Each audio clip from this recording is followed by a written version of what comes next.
Merci, bonjour. Je me réjouis de pouvoir vous présenter deux de nos projets phares.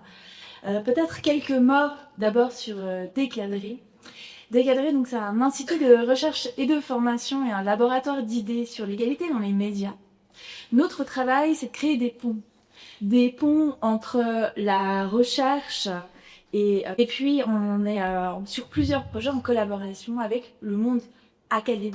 Notre principal public cible, c'est les professionnels des médias. Pourquoi ? Parce qu'on est convaincu que c'est en sensibilisant, en formant les professionnels des médias, qu'on peut créer des bases pour sensibiliser un plus grand nombre à ces thématiques d'égalité. On en a un peu parlé ce matin, hein. Il faut vraiment essayer de rompre cet entre-soi et puis d'aller toucher plus largement et d'aller sensibiliser finalement les personnes qui ne sont pas convaincus, et ça c'est vraiment ce qui fait le cœur de Décadré. On a plusieurs programmes, on a un grand programme qui travaille sur les médias d'actualité avec 3 thématiques: le traitement médiatique des violences sexistes, les thématiques LGBTIQ+, et puis la visibilisation des femmes dans les médias. On travaille également, et ça a été mentionné, sur l'écriture inclusive, en formant et en accompagnant aussi des institutions à créer des chartes. On a tout un programme sur les visuels et les publicités. Et là encore, on travaille avec les professionnels, puisqu'on a en partenariat avec les 2 grandes fêtières romande de communicants et communicantes pour avoir un prix de la communication inclusive et puis essayer en fait d'aller chercher les professionnels et puis de les former.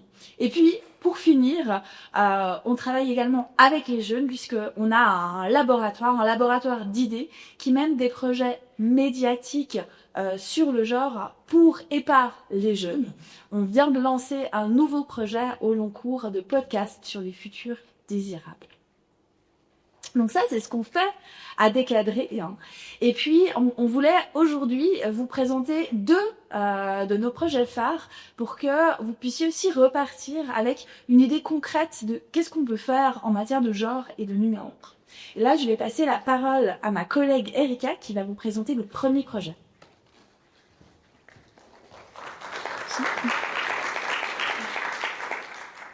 Merci Julie pour cette introduction et Valérie pour l'introduction aussi.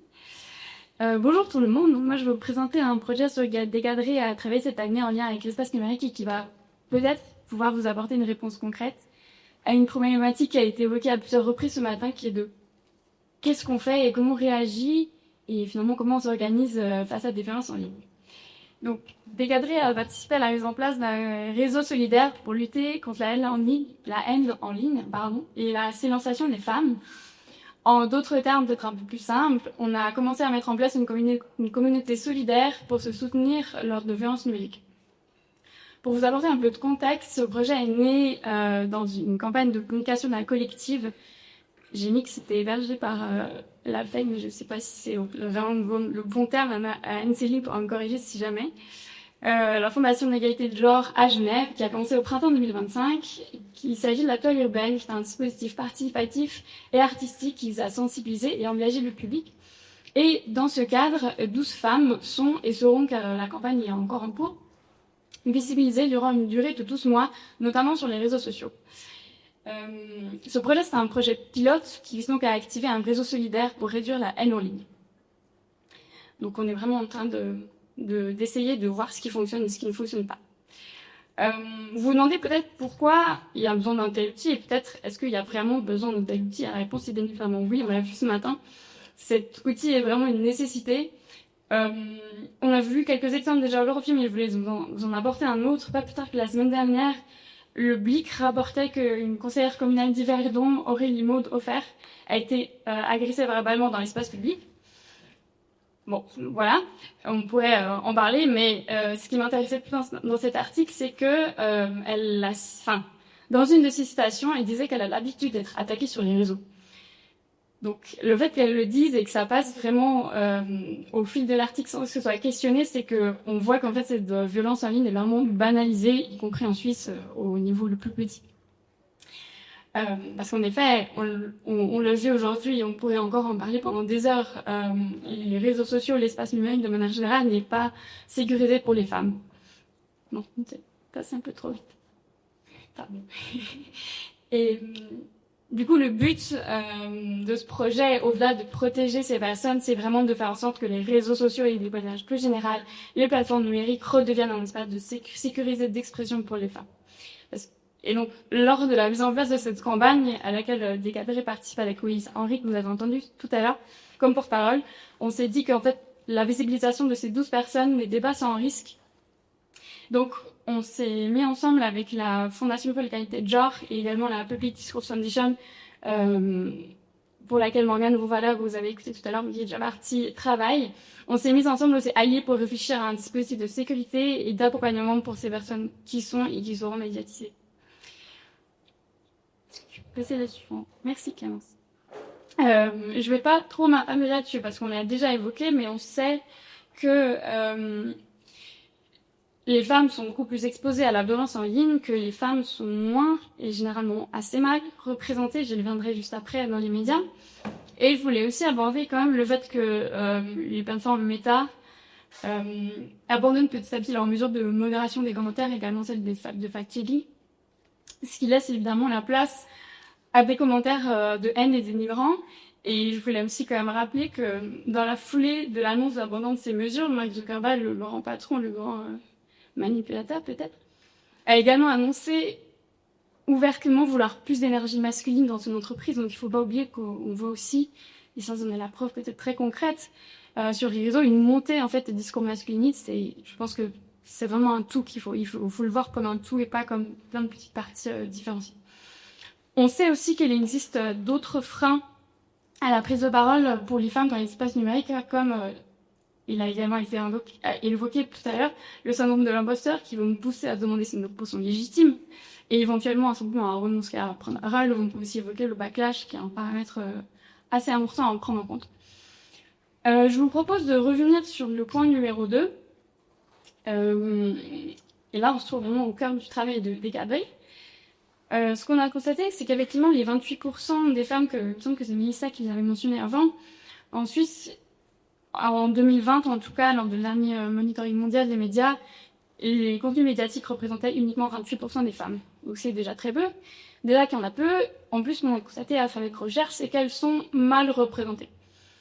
On va pas rentrer trop dans les détails parce que le temps file, on voit pourtant et nos cerveaux sont déjà un peu fatigués. Mais si vous pouvez retenir quand même quelques points, c'est que les femmes sont très souvent essentialisées, c'est-à-dire qu'elles sont décrites ou mises en scène dans le cadre de photos à travers leurs caractéristiques prétendues féminines, au lieu par exemple de leurs compétences ou fonctions professionnelles.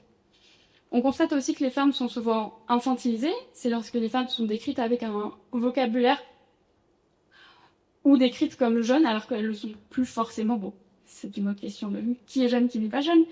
Mais ce qu'on constate surtout, c'est qu'en fait, les hommes du même âge ne seront certainement pas décrits comme jeunes ni infantilisés. Elles sont aussi délégitimées. L'essentialisation et l'infantilisation sont aussi des processus de délégitimation, mais on peut aussi apercevoir que les femmes peuvent être, à travers la titraille, donc les titres, le chapeau et le intertitre, elles pourraient être vues comme une menace pour l'équilibre établi, donc pour la démocratie, puisque c'est bien connu que les femmes partent à l'assaut du gouvernement. Ces termes, ils n'inventent pas, ils ont vraiment été utilisés plusieurs fois par les médias. Et on sait qu'en période d'élection, on connaît l'importance de la médiatisation des candidats et des candidates. On va bien penser que l'électorat ne va pas élire des personnes qui font peur ou qui sont dangereuses pour un soi-disant équilibre qui n'existe pas, s'il vous plaît. Voilà, donc en bref, je suis passée très très vite. Si ça vous intéresse, je vous invite à aller sur notre site, vous découvrir toutes nos recherches qui sont bien plus explicites que ça. Mais on voit que les médias ont encore beaucoup de chemin à faire. Et on voit qu'il y a beaucoup de paramètres à le prendre en compte pour évaluer et constater que l'espace numérique n'est pas du tout sécurisé pour les femmes. Et c'est finalement un peu le serpent qui se mord la queue, parce que les femmes vont moins prendre la parole parce qu'elles se font harceler sur les réseaux, mais du coup, les quelques-unes qui osent, ce qui dépend des termes, mais ils se prennent tout dans la gueule. Et c'est la même chose pour les médias. Les femmes refusent une interview parce qu'elles savent comment elles sont traitées. Donc, il y a moins de femmes non représentées, et du coup, on reprend la boucle toujours et toujours. Et donc, si on n'agit pas concrètement, on va nulle part. Et ces 28% ne vont jamais augmenter. Et tous ces processus ne vont jamais changer. Donc, je vous propose maintenant de revenir à notre sujet principal. Super. Donc, c'est ça, face à ce constat très malheureux et désolant, on a décidé d'agir justement concrètement. Mais la question est de savoir Quoi faire? La réponse c'est qu'on s'organise. On s'est organisé pour soutenir ces personnes visibilisées et médiatisées. En préparant ma présentation, je me suis dit que j'allais peut-être faire un parallèle avec les masculinistes qui s'organisent sur les réseaux, mais c'était une très très mauvaise comparaison, parce qu'on s'organise mieux et différemment. Et pourquoi est-ce qu'on a voulu s'organiser? Parce que si vous êtes présente sur Instagram, vous avez sûrement déjà ouvert les sections commentaires, les posts de la RTS, par exemple, ceux qui touchent aux thématiques d'égalité, pour voir que les commentaires masculinistes, racistes et misogynes sont présents en très grand nombre. Et pour contrer ces 1% de contenu de haine, ces contenus de haine, générés par les 1% d'utilisateurs et utilisatrices des réseaux que mentionnait Morgane Bourvala avant, on a décidé de faire exactement la même chose. D'envahir les publications de cette campagne de communication et les sections commentaires des publications des médias qui sont liées par des commentaires et d'engagement positif. Pour réussir à faire ça, ça nous a quand même demandé pas mal de temps, pas mal de travail, mais finalement on a réussi à créer en tout cas cette première ébauche de réseau solidaire. Et pour y arriver, on a commencé par proposer des formations, des moments de sensibilisation autour des risques de la médiatisation et de la médiatisation à l'ensemble du réseau et aux personnes plus ou moins touchées par cette campagne. On a également mis sur pied une veille médiatique. On l'a fait nous-mêmes afin d'être au courant des articles en lien avec cette campagne. J'ai pas oublié de le mettre là, mais c'est peut-être le plus important. On a aussi mis sur place un protocole d'urgence à activer en cas de violence avérée, avec plusieurs canaux et ressources à activer. On a également créé de la documentation, notamment un guide que vous trouverez en scannant le QR code pour s'embarrer ta parole, qui a été fait par ma collègue Aurélie, pour accompagner au mieux les personnes à se préparer et se prémunir de violences qui pourraient arriver par après. Et finalement, 2 groupes de communication pour se coordonner et, le cas échéant, activer le protocole d'urgence. Jusqu'à présent, ça n'est pas arrivé. Ces groupes de communication avaient également pour but, ça serait peut-être le plus premier, de créer un engagement positif autour des contenus.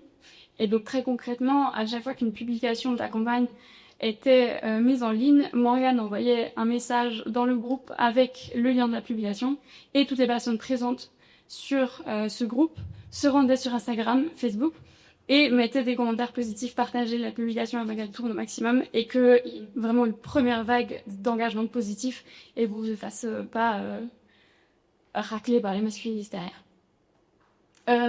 Donc les premiers constats de ce réseau solidaire, c'est super chouette. Les posts qui ont nécessité l'activation de groupes sont liés à une visibilité dans les médias d'information. Les plateformes de commentaires des médias sont les premiers concernés. C'est-à-dire qu'une boss de la campagne elle-même ont pas été la cible de commentaires haineux. On a proposé des commentaires haineux sous les posts et dans les sections commentaires des médias eux-mêmes. Le contre-discours que Morgane mentionnait avant fonctionne également dans notre cas. Une personne a notamment effacé d'elle-même son commentaire après avoir été mise face à ses propos à travers des commentaires de l'ensemble du réseau. Et finalement, je vous le disais avant, le protocole d'urgence n'a lui pas encore, ou peut-être pas à ma connaissance, été activé.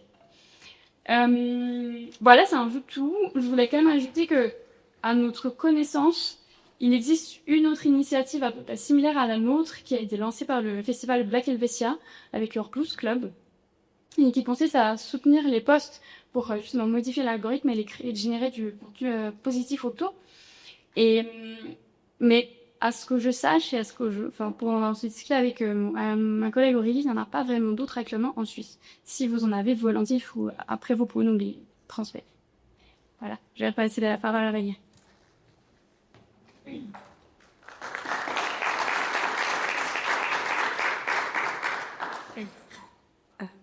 De mon côté, je vais vous présenter un projet qui traite du traitement médiatique des violences sexistes. Une grande partie de mon travail au Centre des Cadrés, c'est de travailler sur le traitement médiatique des violences sexistes et puis c'est de vie, tous les articles qui sont publiés. Et notamment cet article que vous voyez là, qui date de début octobre. Donc on peut voir un titre, puni pour avoir trop insisté pour du sexe avec sa copine en ennui. Donc on a ici une condamnation pour... c'était contrainte sexuelle pour une personne qui est incapable de discernement parce que la personne était endormie. Et on voit que l'article minimise et euphémise énormément cette condamnation. Et puis ça c'est un exemple parmi d'autres de ce qu'on peut retrouver fréquemment dans la presse. Pourquoi? Parce que selon les derniers chiffres que l'on a, on voit qu'il y a 18% des articles qui véhiculent encore énormément de mythes autour des violences sexistes, soit un article par jour, et puis qu'on a seulement 14% des articles qui mentionnent des ressources d'aide.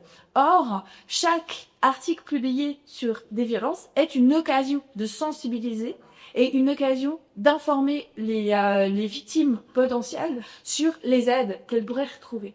Donc on voit qu'en fait on sous-utilise énormément cette possibilité que nous donnent les médias d'actualité de sensibiliser. Et pour nous c'est un énorme problème. Ces chiffres, je peux les avoir parce que à Décadrer, depuis 2016, on mène un projet sur le traitement médiatique des violences sexistes qui est constitué de 3 axes. Un premier axe de recherche, on fait des veilles sur tous les articles qui sont publiés. On a publié actuellement 2 rapports, un rapport en 2020, un rapport en 2023 et on compte en publier un l'année prochaine également. Puis de ces recherches, on crée des formations. On a par exemple 2 formations annuelles au centre de formation au journalisme et aux médias, le CFJM à Lausanne. On a également des formations que l'on donne en ligne thématiques. La semaine prochaine, je donne une formation dans le cadre des 16 jours contre la violence par exemple. Puis on a des actions de sensibilisation. Vous avez par exemple entendu parler aujourd'hui de notre action, le prix des médias contre la culture du viol, qui récompense justement les bons articles qui sensibilisent, mais on réagit également aux mauvais articles et puis on poste énormément sur les réseaux sociaux, on fait des décryptages également sur notre site internet. Je vais vous parler un petit peu plus en détail de notre méthodologie de violence. Certains articles parlent de violence sans le mentionner. On le voit là dans le titre, par exemple, à aucun moment on mentionne que c'est une violence. Et puis, si oui, à quel niveau? On a aussi des critères qui décrivent, qui se basent sur la description, comment l'auteur, la victime ou les violences sont décrites. Et puis pour finir, des critères qu'on nomme des critères de sensibilisation. C'est est-ce que l'article va aussi plus loin en mettant en perspective, par exemple en donnant des statistiques ou en donnant des ressources d'aide ou en citant des associations qui travaillent sur cette thématique. En complément, on récolte toujours le cadre de l'article, donc par exemple de quel média, de quelle rubrique, et puis des éléments additionnels de contenu.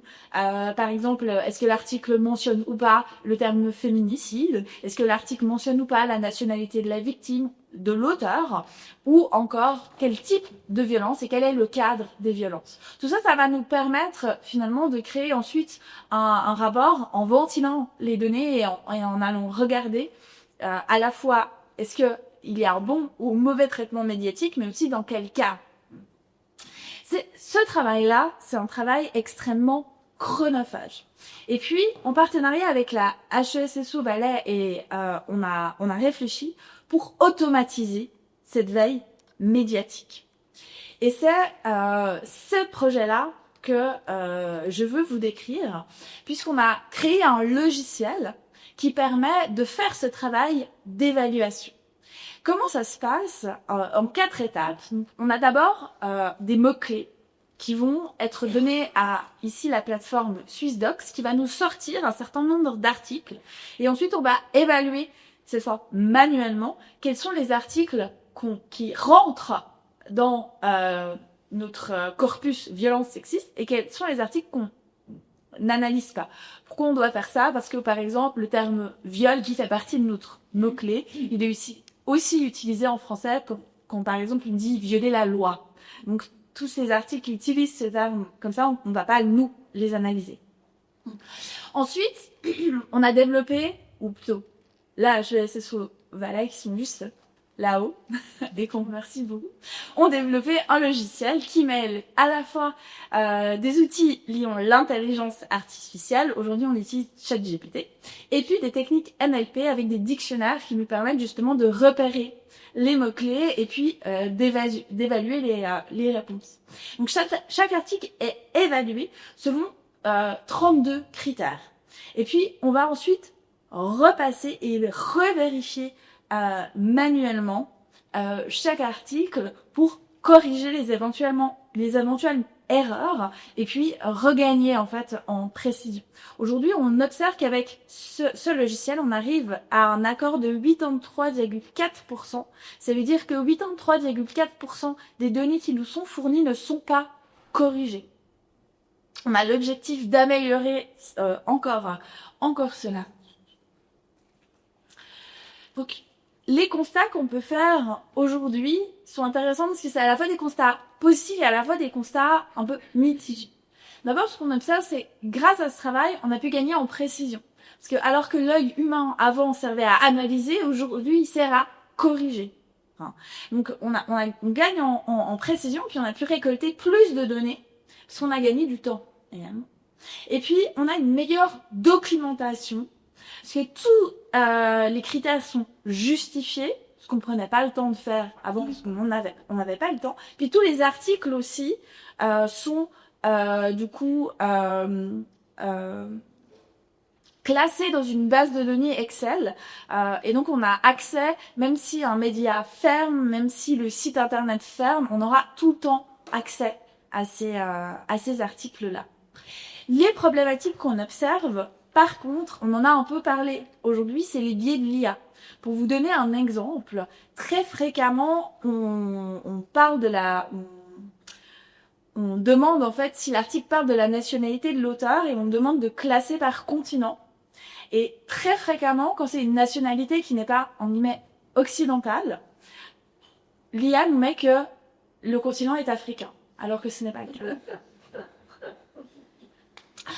cas. On voit aussi qu'il y a des difficultés avec certains critères. Et par exemple, on a un critère qui nous demande si le titre est sensationnaliste. Et ça, l'IA n'est pas capable aujourd'hui de nous dire « oui, ce titre est sensationnaliste ». C'est vraiment l'œil humain qui va dire « oui, là, il y a un souci en fait ». Et donc, il y a encore un souci avec certains critères. Et puis, il y a un manque de cohérence. Si on va donner 2 fois le même article, on n'aura pas 2 fois les mêmes réponses. Et puis la dernière problématique que l'on rencontre, c'est une rapidité d'évolution. Parce qu'on remarque que quand on développe et quand on améliore le logiciel, il y a une nouvelle version de ChatGPT qui sort et en fait on va recontinuer le travail. Donc comment on veut continuer ce projet?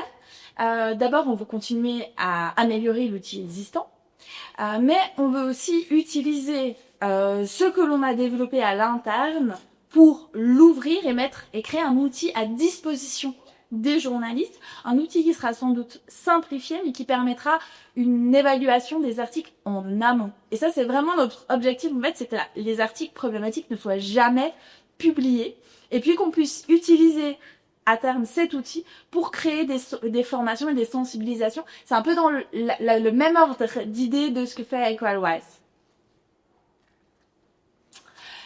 J'arrive gentiment à terme de ma présentation. J'ai été un petit peu stressée par les 5 minutes. Mais on est à disposition s'il y a quelques questions.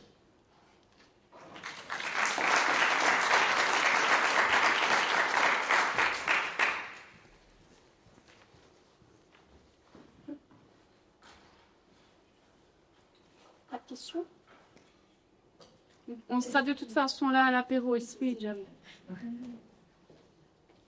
Ah, il y a une question ici.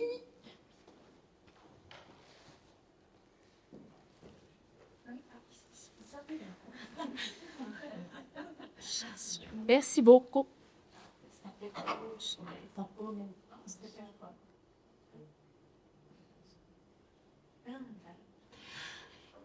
Alors, bien sûr, voilà. Merci beaucoup pour la présentation. Moi, j'ai une question par rapport à la présentation d'Erika sur la communauté que vous avez créée pour défendre dans l'espace numérique, numérique. Est-ce que c'est une communauté que vous imaginez agrandir? Ou est-ce que c'est limité à ce groupe de personnes pour faire un test? Voilà. Est-ce que c'est quand même un besoin, j'ai l'impression, très important? en général? Ouais, alors merci pour la question. Effectivement, c'est une question très pertinente et qui est encore tout à fait d'actualité. Aujourd'hui, le réseau, il est réservé à nos partenaires, enfin aux personnes qui participent à la campagne, simplement parce qu'on ne veut pas filtrer toutes les personnes qui rejoignent. On travaille sur WhatsApp, c'est l'outil le plus simple actuellement. On ne veut pas filtrer toutes les personnes qui rejoignent un groupe et on ne savait pas si d'un coup il pourrait y avoir des personnes malveillantes. Mais dans l'idéal, on aimerait bien trouver un moyen de faire, mais ça demande beaucoup de temps et passablement d'argent de réussir après ça et qu'on aurait une personne dédiée à ça. Mais on est en tout cas en train de développer un guide pour mettre en place son propre réseau, parce qu'après les réseaux sont aussi très différents en fait en fonction du contexte. Et qui sait, peut-être qu'un jour ce sera un monstrueusement grand réseau et qu'on arrivera à prendre d'assaut les réseaux sociaux. On espère. Oui. Merci beaucoup à toutes les deux, Valérie. Ah, il y a une autre question. Ah non, désolé. Excusez-moi, j'avais pas lu. Est-ce que... Ce sera la 3e fois, hein. Ah. On peut liser. Oui, allez-y.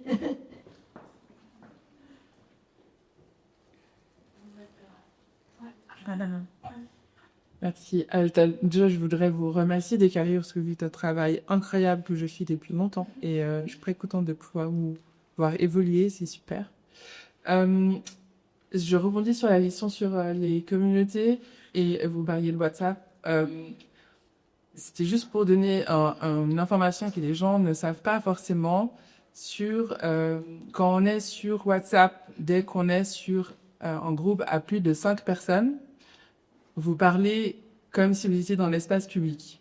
Donc du coup, et c'est là où par rapport à qui rentre dans le groupe et quelles informations sortent du groupe depuis là, peuvent être utilisées, malheureusement ça a été le cas dans mon cercle, des captures d'écran peuvent être faites et donc peuvent être utilisées pour diffamation et comme se disait ce matin, je crois que c'était Refaya, paraît, des procédures bio-route. Notez qu'au-delà de 5 personnes dans nos groupes WhatsApp ou quel autre groupe, vous êtes comme dans du public. Mais comme dans du public par rapport à qui? Niveau légal. Niveau légal, c'est-à-dire que tout propos tenu dans un groupe de plus de 5 personnes est comme si c'était dans des commentaires publics sur une page internet ou dans le journal à la fin. Merci beaucoup. Super précise information, merci. Oui, il me met un petit complément ici. Quoi, Michel? Non, pas de souci. Oui, ça me faisait penser à quelque chose. Du coup, je travaille aussi chez Décadré. Et puis, une version un peu soft et toute simple de ça, c'est juste que Valérie avait fait, je crois, la dernière fois que t'es passée chez Forum, Infrarouge, et son débat, je confonds toujours les deux, qui est de créer une liste de diffusion de personnes proches de confiance au niveau individuel. Donc, Valérie l'a fait toute seule dans son coin en tant que personne individuelle, et d'envoyer un message à toutes ces personnes, mais individuellement, en disant, voilà, je vais passer dans cette émission, je sens qu'il risque d'y avoir des messages de haine sous les publications autour de cette émission. Est-ce que vous pouvez me donner du love avant, après et quand ce sera diffusé? Et je me suis dit, et je crois que c'était aussi un peu la même période où on préparait cette communauté autour de ça. Enfin, je sais pas. Enfin, bref. Mais du coup, je trouve que c'est aussi déjà au niveau individuel une super bonne idée de se dire, en fait, je vais faire ce truc qui va me mettre dans l'œil public. Je vais écrire à tous mes potes en disant, en fait, je vais faire ça. Je sais que je risque de recevoir de la haine, peut-être pas, peut-être oui, mais en fait, si vous pouvez juste déjà mettre du love, et si les 10 premiers commentaires sous une publication, c'est des commentaires positifs, en fait, derrière, les commentaires négatifs, ils sont tellement moins visibles. Parce que souvent, quand on se fait prendre dans ce... en tout cas, c'est mon cas, dans ce truc des commentaires négatifs des plus puissants, en fait, on va regarder les 3-4 premiers commentaires, puis on voit des trucs horribles, puis après, on fait ce truc, on commence à tout lire. Ce qui est un très mauvais pour notre santé mentale. En fait, si les 10 premiers commentaires, ils sont positifs, en fait, je pense que les personnes mal intentionnées, il y a toute une partie qui lisent les 5 premiers commentaires, non, je suis pas commenté là, quoi. Et qui partent ailleurs. Et je pense que des fois, ça peut être juste demander à ses potes de nous soutenir, en privé, mais aussi en public sur les réseaux sociaux, en mettant des commentaires positifs. À un niveau plus petit que la communauté autour d'une campagne publique. Voilà. Merci beaucoup pour ces petits supplémentaires et pour cette consigne, donner du love. Je suis totalement d'accord avec ça. Merci beaucoup à toutes les deux, on peut les applaudir.